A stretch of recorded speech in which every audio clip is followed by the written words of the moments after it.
there are many things in Torah that are very peaceful and beautiful, but there are many things in Torah that are a little bit on the harsh side, a little bit on the violent side, you might even say. War, death penalty, all sorts of other corporal punishments, etc. What kind of peace are we talking about? The definition of peace is very often misconstrued. It is not two countries or two people or two entities which are at some point in conflict, and then, peace is declared and they are no longer in conflict. The reason why that's really not the proper definition of peace is because the fact that they were in conflict at some point doesn't mean that they are fundamentally conflicted. It means that at some point conditions were such that it didn't work out between them. And then when they are no longer in conflict, conditions have changed. They realize that it's not worth the fight, and so they stop fighting. The real definition of peace, like the real definition of anything, comes from a verse in the Torah. We have a famous verse that we actually know from prayer, not as much as from the verse, Oseh Shalom Bimromav. Oseh Shalom Bimromav is actually a clause in a verse in Job, and we know it from Oseh Shalom Bimromav, Hu Yaseh Shalom Aleinu Ve'al Kol Yisrael V'imro Amen, from Kaddish, for example. So he who makes peace in his heavens, he should make peace for us and for all of Israel, and let us say Amen. That's the prayer. The actual clause from the verse is that first phrase, he who makes peace in his heavens. And so the commentaries ask a very simple question. Who's fighting in heaven that God should have to make peace there? Obviously, the only entities in heaven are angels. Angels only ever do whatever God says. They are, in essence, like spiritual robots. They don't have free will to choose whether or not to follow God. And obviously, if they're only following God and only capable of following God, they shouldn't really ever be fighting. And so the commentaries, in fact, explain that there are two legions of angels that pretty much all the angels fall into. One legion serves God out of love and kindness, and one legion serves God out of severity and judgment. Those two are polar opposites, fundamentally opposed. What God allows to happen, this is what it means that God makes peace in his heavens, is that he allows both legions to serve him at the same time while maintaining their individual and opposing characteristics. That is the definition of peace. To put together two polar opposites and allow them at the same time to maintain their opposing identities. And that's what Torah does.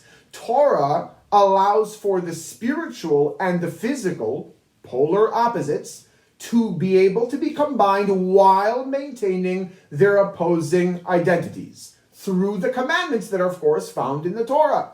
A commandment, on the one hand, is a spiritual endeavor, it's God's will. On the other hand, it is a physical, practical act with a physical object. Obviously, it's both spiritual and physical, therefore, Torah is given for no reason other than to make peace.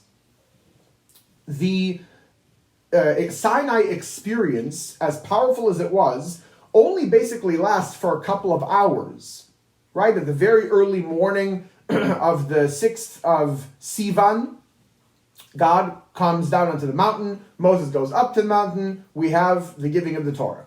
And then Moses goes back further up the mountain for 40 days, etc. And the rest of the experience at Sinai, to some extent, is still very spiritually powerful. Of course, there's the entire misstep of the golden calf, but the real kind of what we think of as Sinai experience is over within a few hours. To maintain and to continue God's physical presence in a physical world, he says, make for me a sanctuary, the osuli mikdash, the shochanti b'seichem, and I will dwell amongst them, or within them. That is, first and foremost, the tabernacle, and eventually the temple. Once that tabernacle is built, and once that tabernacle is established and erected, then there is a physical place in the world where the divine, spiritual, infinite presence is found. Again, polar opposites, basically Sinai and continued. Therefore, we have to have an element of the day when that tabernacle is erected that is all about the spiritual. On the other hand, we have to have a day when it's all about the physical. The first day of creation, Sunday, is when this particular day is.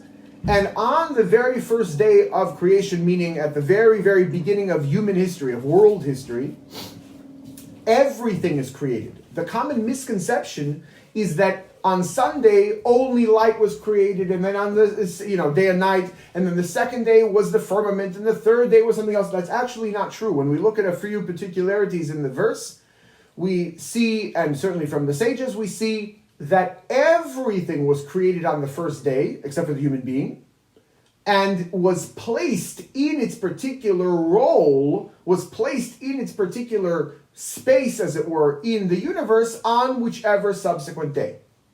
So really, Sunday is the day when everything physical is made. So the fact that this day was a Sunday represents all of physical creation. On the other hand, it was Rosh Chodesh. The whole idea of a new month, especially from the Hebrew perspective, Chodesh, meaning month, is related to the Hebrew word chidush, which means innovation or renewing, is that it's something new. That's the reference to the spiritual side of things, something that is not like anything before, rather something completely new, something that transcends the physical, namely the spiritual. The fact that this occurrence, the erection and final kind of dedication of the tabernacle, occurs on both a Sunday and a Rosh Chodesh is because that's what the whole idea of a tabernacle is all about. The spiritual side and the physical side all together. Aaron offers various sacrifices in preparation for this revelation. The second aliyah. After concluding the offering of all the sacrifices, Aaron blesses the people with the priestly blessing. The priestly blessing continues this same idea. When we look at the priestly blessing, which is not stated in our parsha, but of course is stated in the Torah, and we actually recite it every single morning as part of the morning blessings, and of course it's also recited in the context of communal prayer when we have the repetition of the Amidah, and certainly on holidays when we have the Kohanim who actually bless the people, we see that the priestly blessing is not one blessing, but rather three. The first is the verse which says, Yivarechecha Hashem v'yishmerecha, may God bless you and protect you or guard you. The second is Yoer Hashem ponav elecha v'yichuneka, may God shine his countenance, his face upon you and give you grace. And the final one is Yisa Hashem ponav elecha v'yasim lecha shalom, may God raise or lift his countenance upon you and give you peace.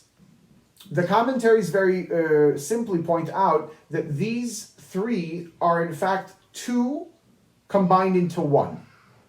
The very first of the three, may God bless you and protect you, is specifically a reference to material blessings. And the way that we know is because it needs protection. May God bless you and protect you or guard you. The kind of blessing that needs guarding. A person is blessed in some kind of a material way. He has a new house, physical health. That needs guarding because something can damage those things. If we were talking about a spiritual blessing, that really doesn't need guarding as much. Spirituality is acorporeal. It's not something that it's tangible, and so you can't really be damaged in a way that could be prevented by guarding.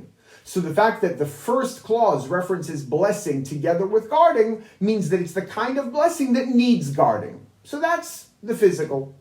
The second clause, may God shine his countenance upon you and give you grace. The reference of grace, especially in the context of the prophets, is specifically spirituality. So whereas the first clause, the first blessing was physical, material, the second is spiritual. The third one has that special, famous word that we just said, peace. May God raise his countenance upon you and give you peace. Peace, again, is the combination of two polar opposites. The previous two clauses or verses, the previous two were physical and spiritual.